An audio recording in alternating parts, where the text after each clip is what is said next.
오늘은 성경의 일맥상통 세 번째 시간으로 결혼에 관한 이야기로 오늘 성경이 어떻게 흐르고 있는지 창세기로부터 시작해서 요한계시록까지 한번 결혼에 대한 이야기를 오늘 함께 나눠보려고 합니다. 여러분, 하나님께서 인류 최초로 결혼을 아담과 하와의 결혼을 시키십니다. 이 결혼을 보면 아담이 원한 것도 아니었고 그렇다고 신부였던 하와가 원한 것도 아니었습니다. 그럼에도 불구하고 하나님이 아담과 하와를 결혼을 시키셨어요. 근데 더욱더 놀라운 건 천국에는 결혼 제도가 아예 없다는 겁니다. 누가복음 20장 34절에 보니까 예수님께서 이렇게 말씀하십니다. 예수께서 이르시되 이 세상의 자녀들은 장가도 가고 시집도 가되 35절 저 세상과 천국이죠. 및 죽은 자 가운데서 부활함을 얻기에 합당히 여김을 입은 자들은 성도죠. 장가가고 시집가는 일이 없으며 성도는 장가가고 시집갈 일이 없대요. 36절 저희는 다시 죽을 수도 없나니 이는 천사와 동등이요. 우리 천사와 동등이랍니다. 부활의 자녀로서 하나님의 자녀임이니라. 분명히 우리가 부활한 이후에는 시집가고 장가감이 없답니다. 그럼에도 불구하고 왜 하나님은 아담과 하와를 결혼시키셨을까요? 그건 분명 우리에게 뭔가 결혼을 통해서 메시지를 전하시기 위함이라는 거죠. 깊은 그 속에 의미가 있기 때문에 그 천국에는 있지도 않은 결혼을 허락하셔서, 그러니까 여러분 다른 말로 하면 여러분 지금 여기서 남편 신랑이 있지만 천국 가면 그분이 여러분의 남편 신랑이 아니라 신부가 아니라는 겁니다. 좋으시죠 여러분? 슬프세요?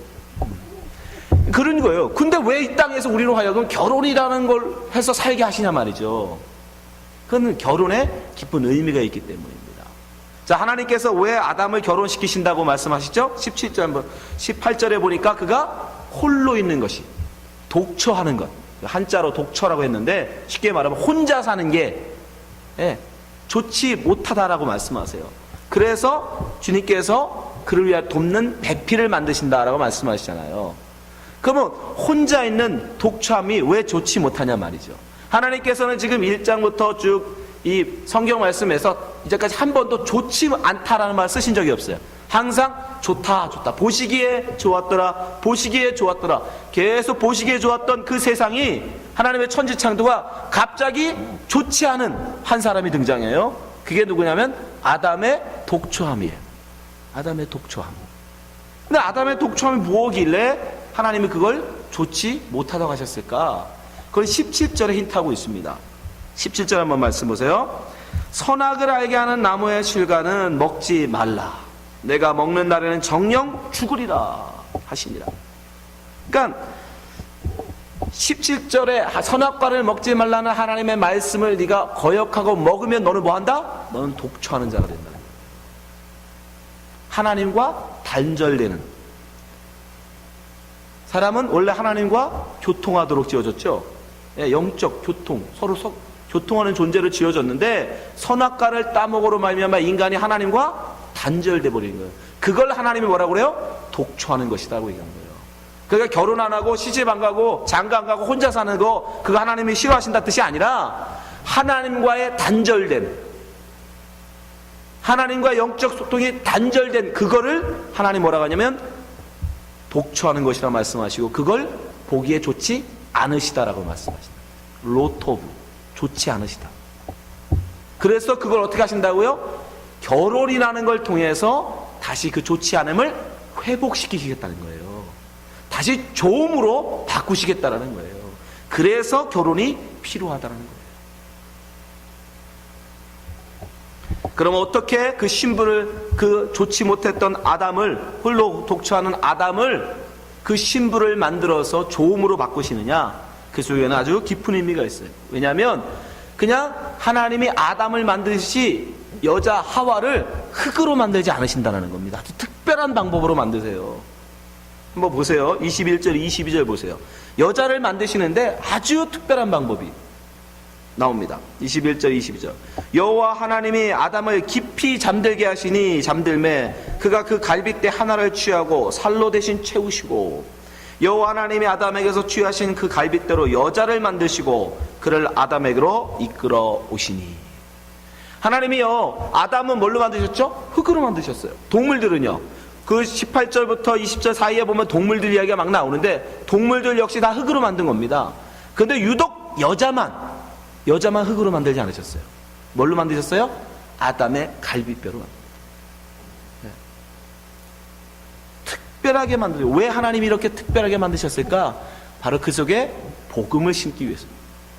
잘 보세요. 아담이 잠들었다라고 얘기합니다. 성경에서 잠은 뭘 의미하죠? 죽음을 의미합니다. 성경에서 자는 건 죽음을 의미하는 거예요.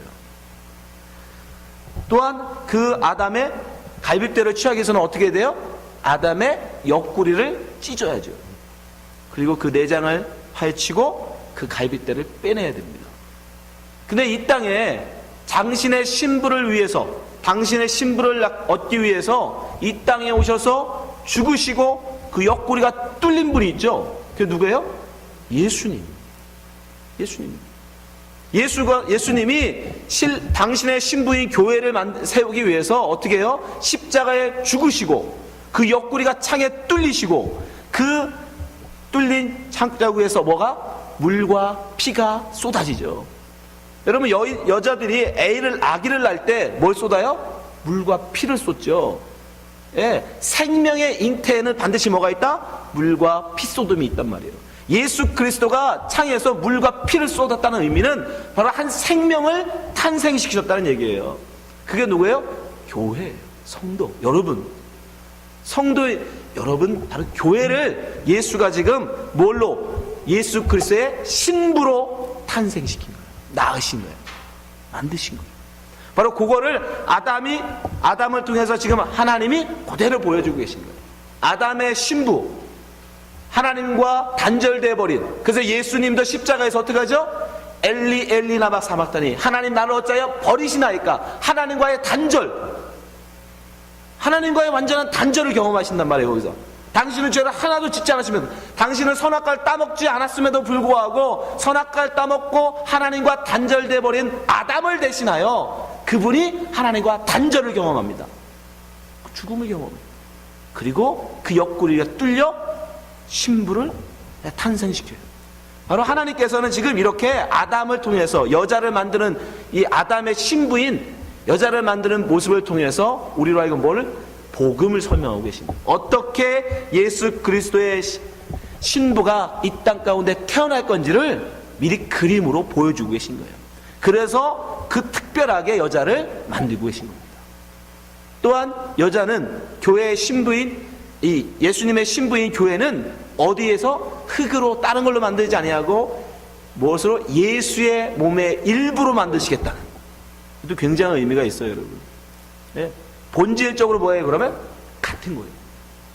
그러니까 우리가 예수 그리스도의 신부로, 성도로 하나님 앞에 서게 되면 우리는 하나님 앞에 뭐가 되는 거예요? 예수님과 똑같은 존재가 되는 거예요. 본질적으로 같은. 그래서 그 몸에서 취한 거예요. 그리고 우리가 다시 결합됨으로 예수는 온전해지심이 되는 거예요. 그러니까 예수님은 온전하신 분에도 불구하고 스스로 우리 없이는 살 수 없는, 교회 없이는, 성도 없이는 완전해질 수 없는 불완전한 존재로 이 땅에 우리를 위해서 오신 거예요. 육신을 입고. 그걸 빌립보서는 뭐라고 그래요? 종의 형체로 오셨다라고 표현하죠. 그걸 지금 아담을 통해서 하나님이 하와를 만드는 과정을 통해서 지금 우리에게 보여주고 계신 겁니다. 또한 결혼이라는 제도는 우리에게 또 무엇을 설명하냐면 간음죄라는 것이 무엇인지를 우리에게 설명해 줍니다. 여러분 생각해보세요. 청춘 남녀가, 결혼하지 않은 청춘 남녀가 어떤 남자를 만나 어떤 여자를 만나서 연애하든 그 문제가 되지 않습니다. 그렇죠? 네, 그걸 문제되지 않아요. 그게 무슨 죄가 되겠습니까? 그건 자연스러운 거예요. 그런데 결혼이라는 제도로 남자와 여자가 묶이게 되면 그 다음부터는 무슨 죄가 드러나요? 간음죄, 그러니까 불륜이라는 게 생겨납니다. 결혼한 이후에도 다른 남자, 다른 여자, 자기의 신랑, 자기의 신부가 아닌 다른 누군가를 사랑하게 되면 그걸 뭐라고 그래요? 불륜이라고 그러고 그걸 간음이라고 한단 말이죠. 결혼이라는 게 없으면요, 결혼이라는 게 없으면 여러분 불륜이라는 건 있을 수 없는 거예요. 간음이라는 것도 있을 수 없는 거예요. 성립할 수 않아요. 결혼이라는 것이 있기 때문에 우리에게 불륜이라는 죄가 있고 간음이라는 죄가 성립하는 거예요. 아마 하나님이 결혼을 만들지 않았으면 인간들은 절대로 결혼이라는 걸 만들지 않았을 거예요. 왜요? 성경에서 계속적으로 나오는 것 중에 하나가 뭐예요? 인간들은 끊임없이 자기 욕망을 쫓아서 하나님이 지으신 결혼 제도를 파괴합니다. 그렇죠? 하나님은 분명히 아담과 하와 1대1의 연합을 통해서 결혼 제도를 만드셨는데 그걸 제일 먼저 깬 게 누구냐면 바로 가인의 후손 라멕이에요. 하나의 부인이 아니라 둘을 얻어요. 자기의 욕심을 쫓아서. 창세기 6장에 가면 또 어떻게 해요? 하나님의 아들들이 세상의 딸들을 자기 눈에 보기 아름다움을 보고 취하기 시작합니다. 하나님이 정하신 결혼을 깨기 시작하는 거예요. 자기의 욕망을 쫓아서, 자기의 욕심을 쫓아서. 그러면 하나님이 뭐가 있어요? 징계, 심판. 그래서 홍수가 임해서 결국 그들은 다 죽임을 당하죠. 하나님은 일부러 인간들의 어떤 그런 욕망을 너무 잘 하시기 때문에 결혼이라는 것으로 우리로 묶어오는 거예요. 한 남자와 한 여자의 결혼만을 허락하신다. 그리고 그 이외의 것들은 뭐예요? 불륜이에요. 불륜. 또한 그것을 우리로 하여금 무엇을 경험하게 합니까? 바로 하나님을 향한 우리의 불륜, 하나님을 향한 우리의 간음을 지적하시기 위함, 가르쳐 주시기 위함. 하나님은 구약성경에서 많은 선지자를 통해서 이스라엘은 나는 이스라엘의 남편이다 라고. 예레미야 3장 14절 보세요. 나 여호와가 말하노나 배역한 자식들아 돌아오라. 나는 너의 남편임이니라. 이사야서 54장 5절 보세요. 이는 너를 지으신 자는 내 남편이시라. 그 이름은 만군의 여호와여 내 구속자는 이스라엘 거룩한 자시니 온 세상의 하나님이라 칭함을 받으실 것이며. 하나님은 이스라엘 민족을 향해서 내가 너의 남편이다. 이스라엘 너는 나의 신부다 라고 얘기해요. 그러면 그 신부는 오직 누구만? 신랑인 하나님만 바라봐야 된단 말이에요. 하나님만 사랑해야 돼요. 근데 하나님 이외에 다른 것을 사랑하는 건 뭐라고 그래요? 불륜, 간음이라고 하는 거예요. 그래서 우상숭배가 간음인 겁니다.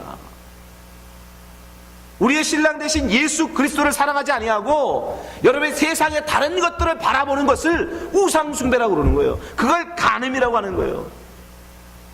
그 고통이 얼마나 여러분 괴로운 건지 여러분 우리 삶 속에서 경험하잖아요. 내 남편이, 내 신부가 나를 사랑하지 아니하고 다른 누군가를 바라볼 때 여러분 가슴이 어떠냔 말이에요. 하나님이 지금 우리를 바라보면서 신랑 대신 그 하나님을 바라보지 아니하고 예수님을 바라보지 아니하고 세상을 바라보고 있는 우리의 심정. 결혼이 없었으면 우리는 그걸 모르잖아요. 네? 결혼이 없었으면 여러분 우리가 그걸 어떻게 알겠습니까? 나만을 바라봐야 될 나의 신부가, 나만을 사랑해줘야 할 나의 남편이 나 아닌 다른 누군가를 바라보는 그 마음, 그것을 바라봐야 하는, 그게 바로 여러분 간음이며 은행이며 그게 우상숭배인 거예요. 에베소 5장 5절 너희도 이것을 정령히 알거니와 음행하는 자나 더러운 자나 탐하는 자 곧 우상숭배자는 다 그리스도와 하나님 나라에서 기업을 얻지 못하리니. 그것을 우리에게 알려주시기 위해서 하나님 우리에게 결혼제도라는 것을 만들어 주신 거예요. 그런 우리의 타락한 정말 부정한 신부임에도 불구하고 이스라엘 민족은 끊임없이 하나님이 그렇게 돌아오라 얘기했음에도 불구하고 이 바람난 여인같이 끊임없이 다른 외간 남자만을 사랑해요. 우상숭배에 빠져버려요. 그럼에도 불구하고 하나님 어떻게 하십니까? 포기하지 않았어요. 또 찾아가세요. 또 데려오세요. 또 나가요. 또 데려옵니다. 그걸 그대로 삶으로 우리에게 보여주신 선지자가 누구예요? 호세아예요. 호세아. 이건 바로 우리의 영적인 모습을 하나님과 하나님의 신부인 우리가 세상을 사랑하여 하나님을 버리고 얼마나 우리가 바람을 피고 있는지, 간음하고 있는지, 우상숭배하고 있는지를 호세아라는 선지자를 들어서 하나님이 우리에게 보여주시는 거예요. 너희 모습이 바로 이 모습이다. 호세아서 1장 2절 여호와께서 비로소 호세에게 말씀하시니라. 여호와께서 호세에게 이르시되 너는 가서 음란한 아내를 취하여 음란한 자식들을 낳아라. 이 나라가 여호와를 떠나 크게 행음함이니라. 호세아서 2장 5절 저희의 어미는 행음하였고 저희의 배역한 자는 부끄러운 일을 행하였나니 대저 저가 이르기를 나는 나를 연애하는 자들을 따르리니.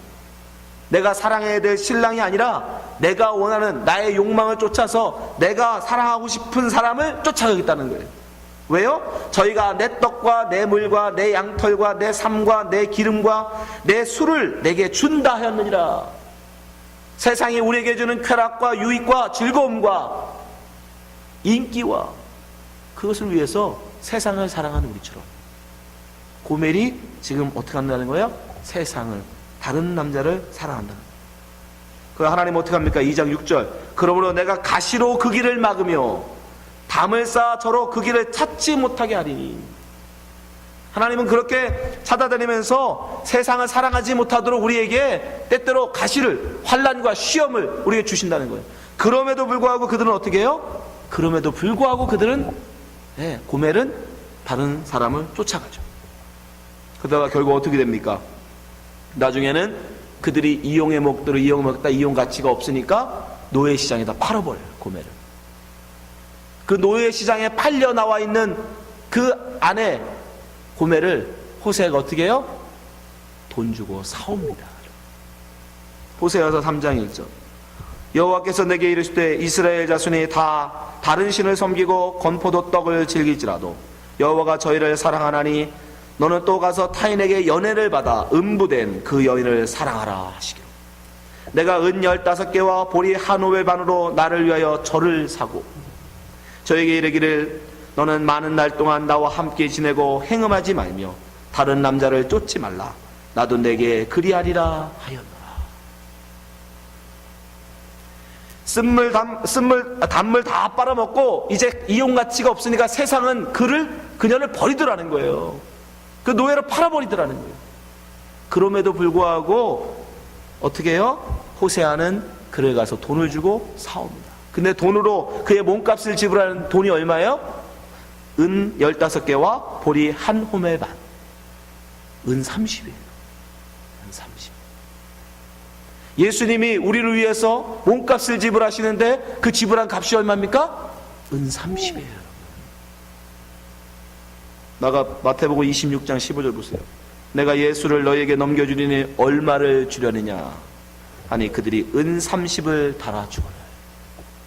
예수님이 우연히 은 30에 팔리신 게 아니에요. 바로 우리를 살 그 돈을 마련하시기 위해서 예수님은 은 30에 당신이 팔리신 거예요.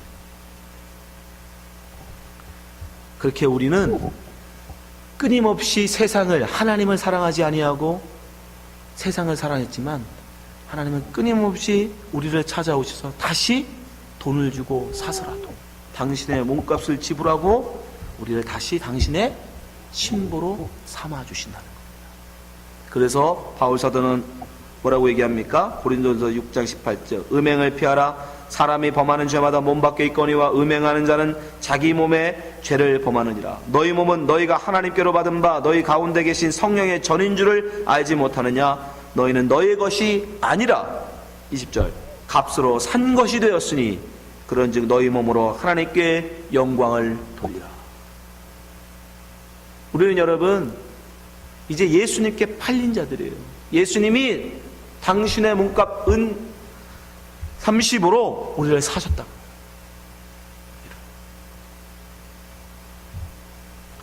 하나님은 하나님의 사랑, 우리를 향한, 신부를 향한 하나님의 사랑이 얼마나 깊은 것인지를 호세아를 통해서 우리에게 말씀하고 계십니다. 근데 그 신랑이 이제 우리 가운데 실체로 우리 가운데 나타나시죠. 그게 누구예요? 예수 그리스도가 이제 우리의 신랑으로 우리 가운데 오십니다. 마태복음 9장 15절 예수께서 저에게 이르시되 호린집 손님들이 신랑과 함께 있을 동안에 슬퍼할 수 있느뇨?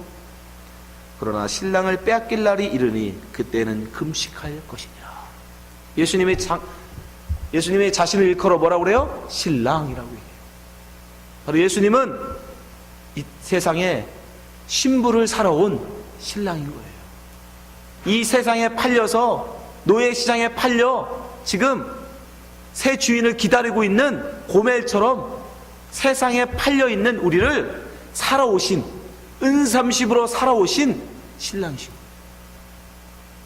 그 신랑이 오셔서 우리를 당신의 몸으로 우리를 사시고 당신의 옆구리를 찢어 우리를 만들어내시고 당신의 옷을 벗어서 우리의 발개 벗은 부끄러움을 덮어주시는, 그래서 십자가에서 다 옷벗김 당하시고 죽으신 거예요.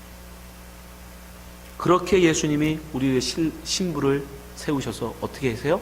마지막 날에 그 신부와 천국에서 혼인잔치 결혼을 하시는 거예요. 그게 바로 우리의 새하늘과 새 땅입니다.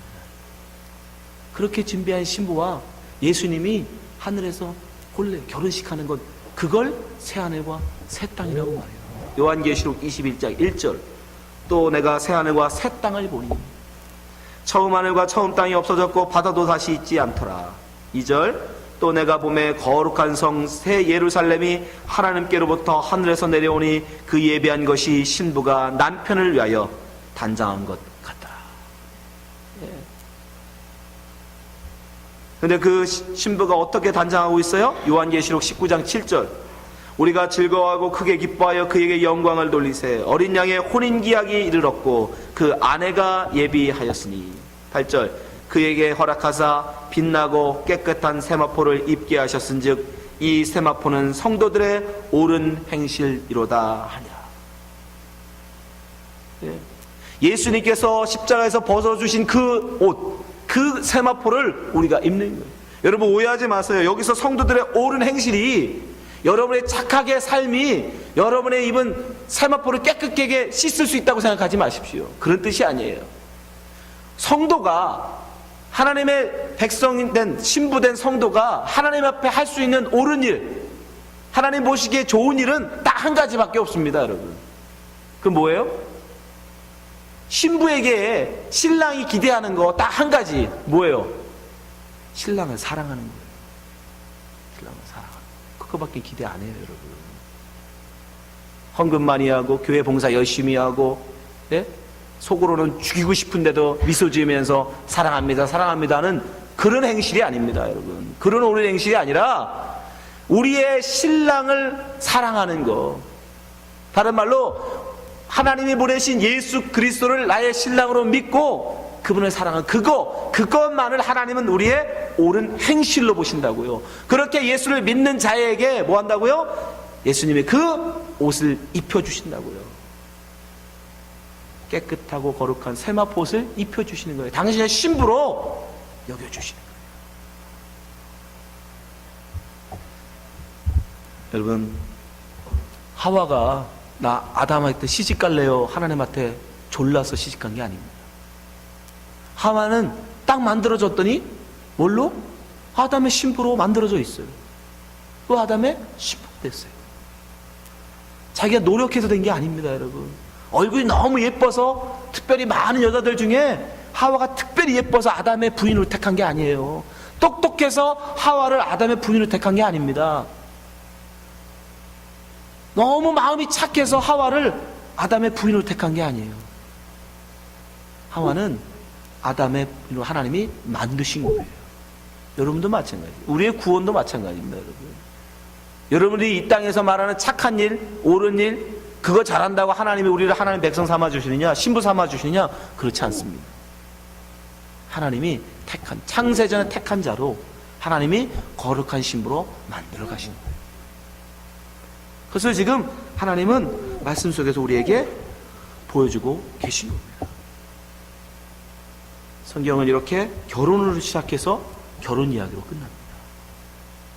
이 땅에서 그래서 우리는 결혼을 통해서 이 하나님의 구원, 이 하나님이 우리를 향한 그 사랑, 그것을 경험하며 사는 거예요. 그러라고 이 땅에 우리에게 결혼을 허락하신 거예요.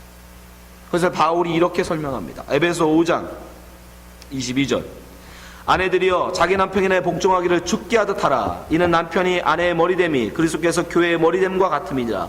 그가 친히 몸의 구주시니라.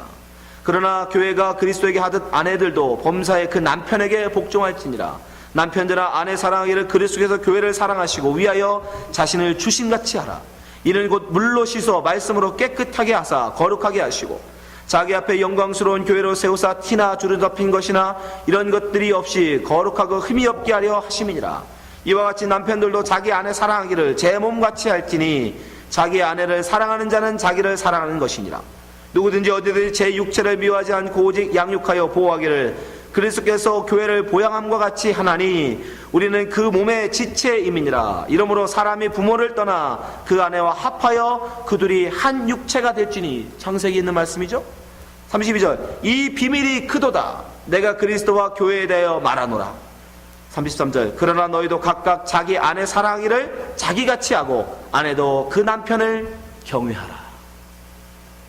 결혼 속에 무엇을 담아두셨다는 거예요? 그리스도와 교회의 관계. 아내된 여러분들은 여러분의 남편을 바라보면서 교회가 그리스도에게 복종하듯 복종하라는 거예요. 예수 그리스도가 교회를 낳기 위해서 어떤 일을 하셨다고 했죠? 자기의 몸을 팔아서 신부를 샀습니다. 은 30에 자기의 옆구리를 찢어 갈빗대로 그 교회를 만들었어요. 그리고 당신의 옷을 벗어 그 아내의 부끄러움을 덮어줍니다. 그런 은혜를 교회가 신랑 되신 예수님께 받았는데 어찌 그 교회가 그 신랑 되신 예수님을 경외하지 않을 수 있겠습니까? 사랑하지 않을 수 있겠습니까? 그 마음으로 여러분은 남편을 대하라. 남편들도 마찬가지라. 남편들도 아내를 바라보면서 아내의 불순종이나 아내의 자기에 대한 그 바가지 긋고 그럴 때, 와, 나도 저런 모습인데, 나도 저렇게 하나님을 온전히 그 은혜를 사랑하지 못하고, 하나님에 감사하지 못하고, 불평함에도 불구하고, 예수님이 나를 그렇게 덮으시고, 사랑하시고, 용서하셨구나. 아내의 모습 속에서 자기의 모습을 바라보는 거예요. 예수님을 향한 자기의 모습. 그러니까 결혼 생활은 바로 하나님께서 우리로 하여금 그 구원의 그 은혜를 발견하게 하는 훈련의 장인 것입니다. 물론 때때로 우리는 넘어질 수 있어요. 우리는 사람이기 때문에 넘어질 수 있습니다. 서로 사랑하고 서로 섬기는 실패할 수도 있어요. 그러나 우리는 다시 도전하는 거예요. 일어나는 겁니다. 하나님께서 우리에게 허락하신 그 분량에 이르기까지 다시 일어나서 해보는 거예요. 사랑해보는 거예요. 그것이 바로 하나님께서 우리로 하여금 결혼을 통해서 우리에게 구원을 설명하시는 하나님의 참 의도인 것입니다. 그래서 성경 속에 결혼으로 시작해서 성경은 결혼으로 끝을 맺고 있는 거예요. 여러분, 결혼 생활 힘드시죠? 그러나 그 속에서 예수 그리스도의 사랑을 보시기 바랍니다. 예수 그리스도의 은혜를 발견하시기 바랍니다. 그러면 되신 거예요. 그게 잘하는 결혼 생활인 것입니다. 여기 계신 모든 분들이 결혼에 담긴 이 하나님의 깊은 의미를 깨닫고 주님이 원하시는 아름다운 거룩한 신부로 살아가시기를 주님의 이름으로 축원합니다. 기도하겠습니다. 하나님 아버지, 우리에게 결혼의 참된 의미를 말씀해 주시니 감사합니다. 그러나 우리는 정말 가장 사랑해야 될 남편을, 가장 사랑해야 될 아내를 온전히 사랑하지 못할 때가 너무도 많습니다. 마치 우리가 사랑해야 될 하나님을 사랑하지 못함 같이 우리가 하나님을 온전히, 우리의 남편을 온전히, 우리 아내를 온전히 사랑하지 못할 때가 너무도 많습니다. 그러나 하나님, 우리가 이제 그 의미를 알았사오니 결코 포기하지 않게 하여 주시옵소서. 힘들지만, 때때로 너무도 힘들지만, 그러나 잘 견뎌내게 도와주시고 이겨내게 도와주시고, 하나님 그를 통해서 결국 우리의 참 신랑 되신 예수 그리스도를 알아가는, 발견해가는 성도 되게 하여 주시옵소서. 우리의 결혼 생활이 힘들면 힘들수록 우리의 참 신랑이신 예수 그리스도의 은혜가 우리에게 크게 다가올 줄 압니다. 주님, 정말 우리가 더욱더 주님의 은혜를 사모하며 주님을 사랑하는 주의 거룩한 신부 되게 하여 주시옵소서. 예수님 이름으로 기도합니다. 아멘.